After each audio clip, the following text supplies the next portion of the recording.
This is a new chapter in a career. I'm writing the next chapter of this book.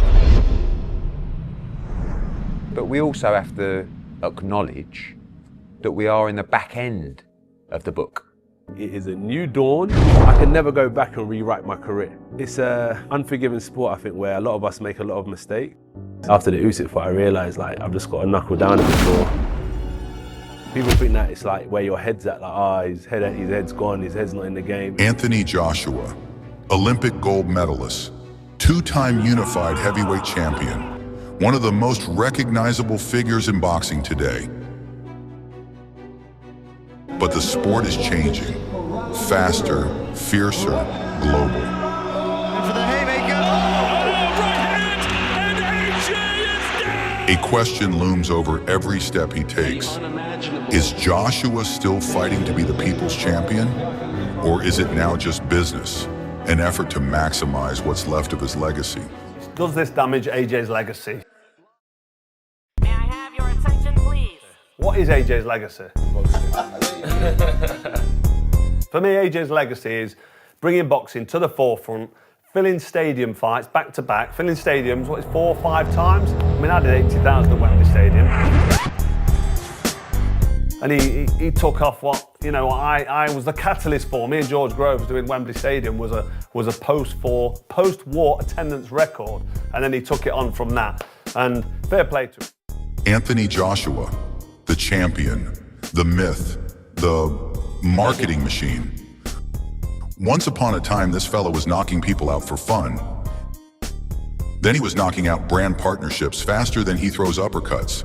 Today we're asking, has AJ become more of a businessman than a legacy chaser?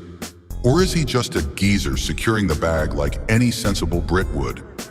That surely brings a lot of hate. Let's dive in. Like making money. Straight up, like this is a prize fighting sport. Like I've been broke, my family's been broke. I know what this means, and I do it like because I'm good at it and I hustle hard. And when it's all said and done, no one will care about me no more. So I've got to make the most of it while I'm here. AJ started off humble. Watford lad. When I took him on the pads, I knew there was something about got him. into boxing. He had something there. Won Olympic gold. Boom, national treasure. We finally got our man. Anthony Joshua has turned professional and signed a long-term deal with Matchroom Boxing. The man couldn't sneeze without the Daily Mail writing a 3-page article about it. Every fight, sold out. Every interview, viral. Every smile, worth about 3.7 million quid in brand value. Mums loved him. Dads wanted to be him. Granddads were calling him the next Lennox. It was magical. With Anthony, his career, his brand, and the model has proved an unbelievable success. I mean, you'll never see a success story like this in British boxing again, I believe, in terms of route and pace in which he's got to the top, and also the money that's being generated and the spectacles that are being produced. AJ wasn't just a fighter, he was a brand. Then came the monster, Deontay Wilder, undefeated and the reigning WBC champion, dropping guys like he was dropping them off to the doctors with that right hand. Some opponents weren't sure if they'd get up or if they should wait for the ambulance. Deontay Wilder became the boogeyman, a shadow that stretched across every conversation. His name sent chills down their spines, the one that made negotiations tense and questions linger behind closed doors. At the moment, all it is us making offer after offer after offer, and us phoning and emailing and no response. The day that I met with Eddie Hearn's father, Barry Hearn, he said at the meeting, I think we could do bigger business in Las Vegas because I can bring over 20,000 Brits who will spend more money just like they did for Ricky Hatton. I said, fine, put the numbers together, we're ready to make a deal. I got a letter, and I'll quote it from Eddie. Glad you had a good chin wag with the old man. You know that came from him. That's not language we speak here. I will get the respective P&Ls, profit and loss, to you this week for discussion, meaning what we would make in the UK, what we would make in Vegas. All the best, Eddie. That was November 29th. I have never heard from him since. He has absolutely no fear of fighting these guys, but it is also a business. The fans don't want to hear that, but he's worked very hard to get to the position he's in, to be that A-side, to be the 4-belt holder. So he wants to fight all these guys. Negotiations have been tough. Some people say they want to fight Anthony Joshua, but they forget the asterisk on the end, which is for a king's ransom, you know, and it's been challenging. And this week, really, we got to close it out. You know, with your man Eddie and Barry Hearn, and tell them to check their email. I got something special for you. And by the way, all the money's in the bag. So I expect you'll be a man of your word. Okay, I'll take 50 million up front. If that's the case, Wilder's team, bring me 50 million up front and we'll take the fight. Eddie's had a lot to say, that he's sent a contract to you signed by Anthony Joshua. Did you ever receive that? No, I got a contract signed by Eddie Hearn, which was worse than the contract before. What Joshua said is, I'm going to get a contract that's signed by him with removal of all impediments to the fight. There was nothing removed. There was the 15 million flat. There was no rematch clause unless he lost, meaning Joshua. Also, if it comes to it, I can produce emails to show the stalling they did. He was the one, meaning Joshua, who said, give me 50 million and I'll sign tomorrow. We come up with the 50, he doesn't do it. He said, I want to fight for my fans in the UK. We said, okay. He said, okay, I'll only offer you 15 million flat. We said, okay. Oh, you didn't come back in 2 days, because he put all these little things in that our lawyers had to look at to make sure we weren't signing an agreement that was ridiculous. It's a lot of money. It's a hell of a lot of money. So with that being said, I was just like, show me the money. But unfortunately that didn't come through, or show me the general offer. So with the money comes an offer. This is what you have to do for that 50 million. So I was waiting for an offer, and things just take a long time with certain people. That's when the fans started asking the real questions. Why didn't the fight happen? Was it negotiations, timing, politics? Because from the outside, it looked like the biggest heavyweight showdown of the era. And somehow, it never came together. Well, I think Eddie Hearn is holding the fight up for several reasons. I mean, we can see certain things, certain tactics he tried to approach. You know, he talk about money, he talk about popularity, he talk about opponents. He talk about things that really doesn't have nothing to do with making a fight happen, making the best fight the best, giving the fans what they want to see. I think he's too happy in England being protected and boxing in front of the British crowd. June 2019, Madison Square Garden, the mecca of boxing, and the night the unthinkable happened. Andy Ruiz Jr. stepped in as the underdog, a late replacement, written off by almost everyone. But under the bright lights of New York, he shocked the world. This is a fire fest. Oh my word, extraordinary. And he's going for it all. Anthony Joshua dropped. Beaten. A heavyweight titan brought to his knees in one of the sport's greatest upsets. It wasn't just a loss, it was a reckoning. A reminder that in boxing, nothing is guaranteed. Not your chin, not your crown, not your future. This is boxing, which continuously, repeatedly, religiously robs us of mega fights that we want year after year after year. It keeps us waiting. Why? Because you've got promoters or boxers who ultimately become promoters that make us wait and wait and wait. Andy Ruiz Jr. was a huge underdog for a reason. You see Anthony Joshua built like Adonis. He's the undefeated heavyweight champion. We had Deontay Wilder and Tyson Fury come on national television on our show and called him out, said he was running. They've been waiting for him. They tried to make fights with him. He didn't want it. And then we see something like this and we say, damn, that's why he was running. For the first time, the aura cracked. The invincible star became human, vulnerable, real. But AJ didn't collapse under the weight. He regrouped, he recalibrated, and in the rematch, he reclaimed his titles with discipline, control, and focus. Still, that night in New York left a mark, a shift not just in his career, but in how the world saw him, and perhaps in how he saw himself.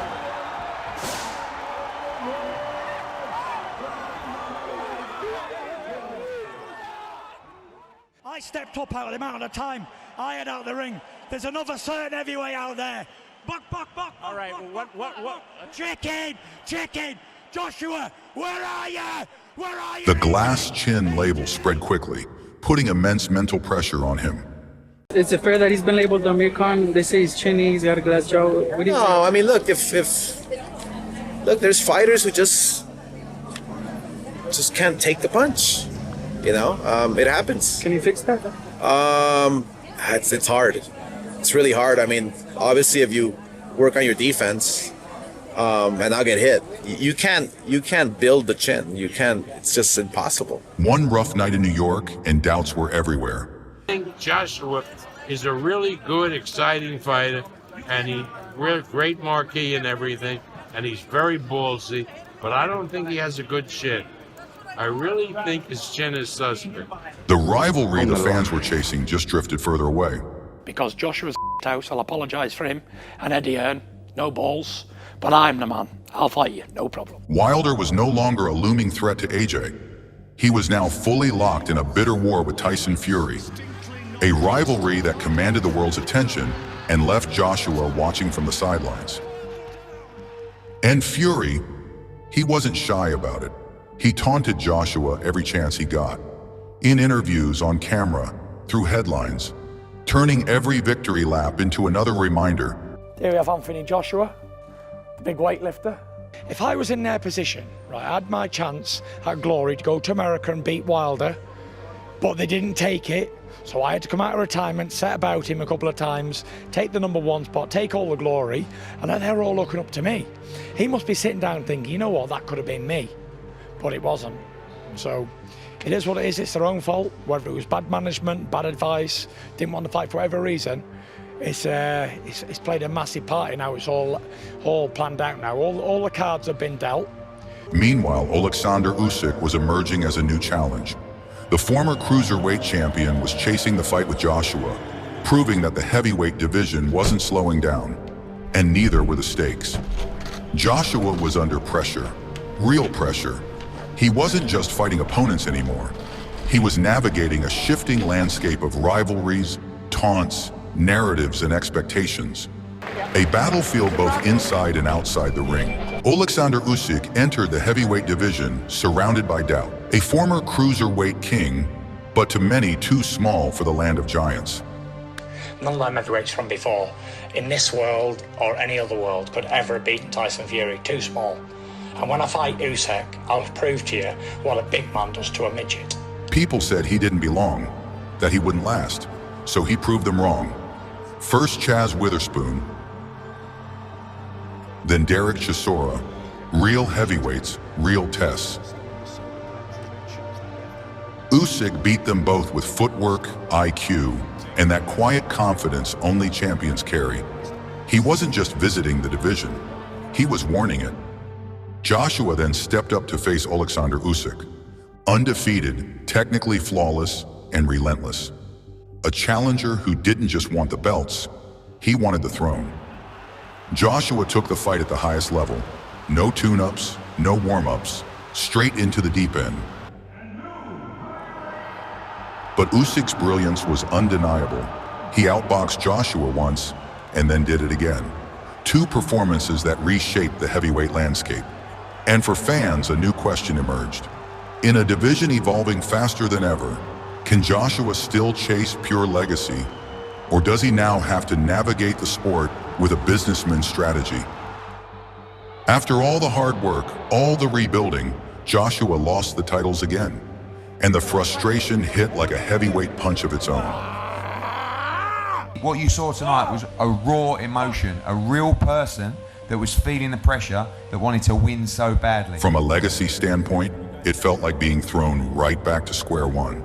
A champion searching not just for belts, but for redemption in a division that refused to stand still. For now, I'm like anybody else in this area. You show good boxing. Fuck that shit. Hey. One belt short for so many years, and it was a frustrating period. And people need to realise that you live in an online world where it's just opinions, stick, abuse, and he'll never tell you that the pressure, he sees that or he feels it, but it's impossible not to. First thing he needs to do before he gets in that ring is get his head sorted out. I've said he needs a brain transplant before, and people are like, what's he talking about? What I mean by that is he needs a totally different mindset, and maybe the change of trainer. And I don't think he should have left Rob McCracken, but this change might do him good because it might just reignite something and get him thinking differently and get him a little bit more aggressive. Yeah, he needs to get his head right, start to believe in himself. Otherwise, it's going to go wrong for him. The Anthony Joshua critics, some would say the haters, never really disappeared. They lingered in the background, whispering negativity with every move he made. A guy like that, he's like a racehorse. He needs to be tested. He needs to get out there and work against the best talent out there so he can get better, not to stay on the shelf. But even with the noise circling him, AJ remained the money fight. And with Tyson Fury still looming as the super fight that always felt just out of reach, Joshua had no choice but to rebuild. Fight by fight, step by step, he began climbing again. Against Alexander Usyk now, looking to rebuild his career. Here, Ruiz on the left hand. Small start to the round. This is the last time around. This time, he's found the finish.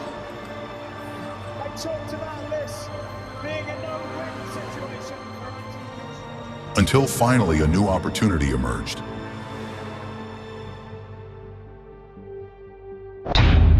Let's get ready. A shot at the heavyweight title against a seasoned Daniel Dubois, a man Joshua had history with. Long rounds traded in the gym, stories whispered behind closed doors. You sparred Anthony Joshua, and they said, quote, you dropped him. What happened in that sparring? Yeah, that happened. Now Dubois wasn't just another contender.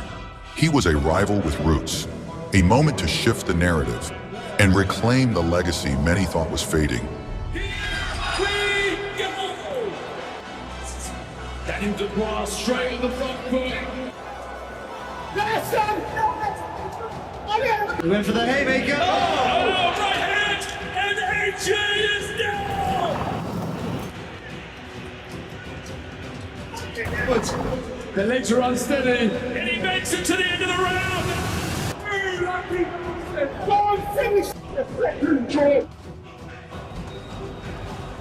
Get out! This is a Daniel Dubois! In and out! Sit!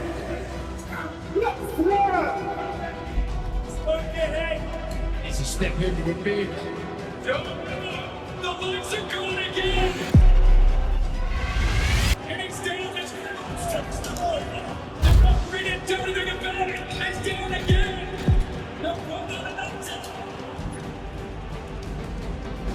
Is he gonna let it continue? I think so. They will! You need to be ready. Sharp slip up guard like you did there.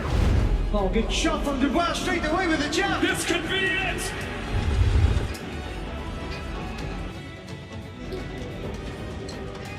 AJ has the look of red eyes.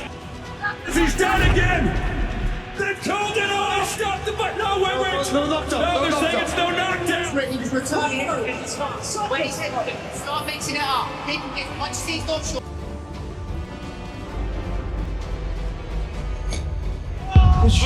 And he buckled Dubois' knees!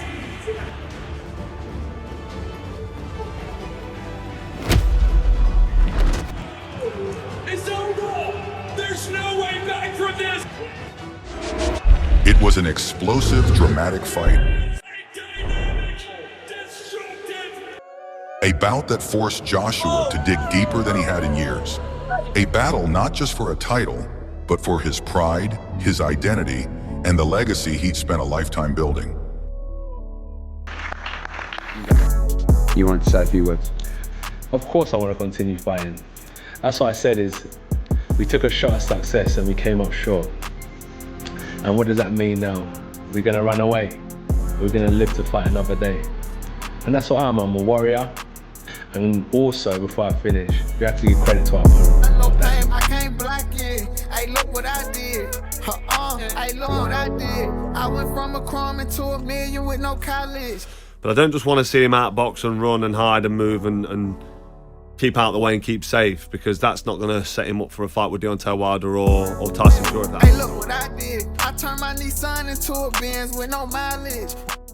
Many of them tonight on social media, they've got too much to say for themselves, that want to pretend they're good people, that actually aren't role models, that aren't ambassadors, that aren't people that I would want my kids to look up to. Hey, look what I did. I took every loss and then I turned that to a profit. Okay, look, I can't take no disrespect. Playing on my intellect, playing on the internet. Nah, we ain't into that. I want to see AJ start to press forward and throw combination punches like he used to, be aggressive and look like you mean in business, and convince people like me who have got doubts about his mindset. Before Anthony Joshua, British boxing was losing its spark. Then AJ came along. Olympic gold, knockout power, stadiums sold out across the country. He unified titles, brought back the excitement, and suddenly barbershops and pubs were packed on fight night. He turned British boxing into a global powerhouse again. Joshua didn't just become a champion, he revived the entire British boxing scene. Ross say you a legend, you gotta rush it for nobody. Joshua never got the big Tyson Fury fight, and after the devastating loss to Daniel Dubois, he needed a comeback moment. And what's bigger right now than Jake Paul?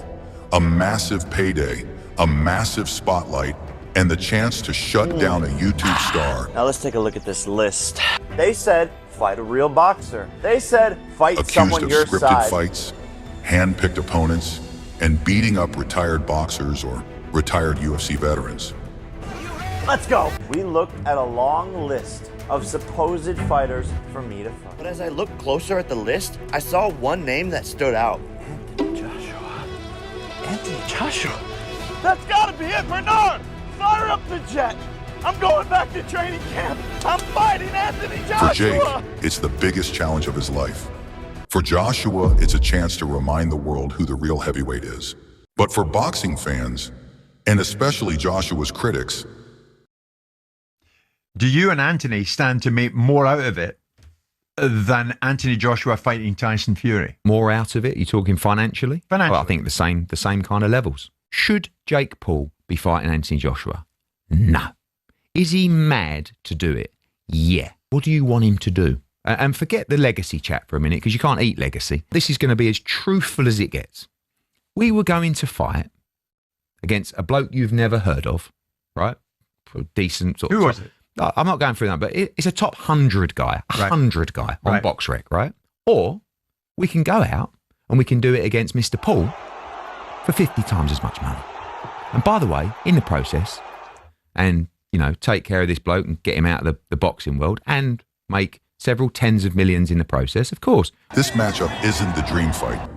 Some see it as low risk, high reward financially, but a move that could stain his legacy. Others say it's just another chance to dig into Joshua, another opportunity to question his choices, his direction, his future. Before he even stepped up in class, he got flattened, didn't he? He got flattened by Andy Ruiz. But then he stepped up against Usyk, got outclassed twice, badly beaten up and done. And how motivated are you to take on Jake Paul in this bout? It's that grit. I want to be up just as much as people want to see me down. And then he's been fucking ironed out, finished, El Sparco against Dubois.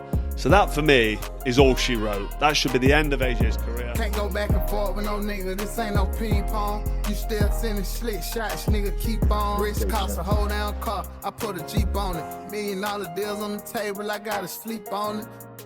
The negatives, the people that don't believe in me, is how much I want to be where I need to be. Pull up in some crazy, came a long way from that Nissan. Brown came to visit me in a dream, told me keep going. That's how we're living. See, I'm ready. No interest in it. Don't want to see him fight again. They gon' feel me sooner than later. I know they mad, a nigga still up 10 years later. Yet that's the thing about AJ's journey. Every move brings noise. Every decision brings debate, and this fight, it may not satisfy the purists, but it puts Joshua back under the brightest lights, right where he's always belonged. I handle my business. Like dried up ink, how I'm on top of my paper. They were praying on me to sink, but this shit came with an anchor. Anthony Joshua revived British boxing, turning empty arenas into sold-out stadiums and making fight nights a national event. He rose to unified champion, endured shocks, criticism, missed rivalries, and crushing defeats.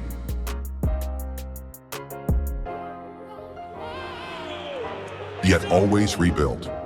Through every high and low, AJ stayed the money fight, the headline name, and the heartbeat of modern heavyweight boxing. His legacy, revival, resilience. A legend still writing his final chapter.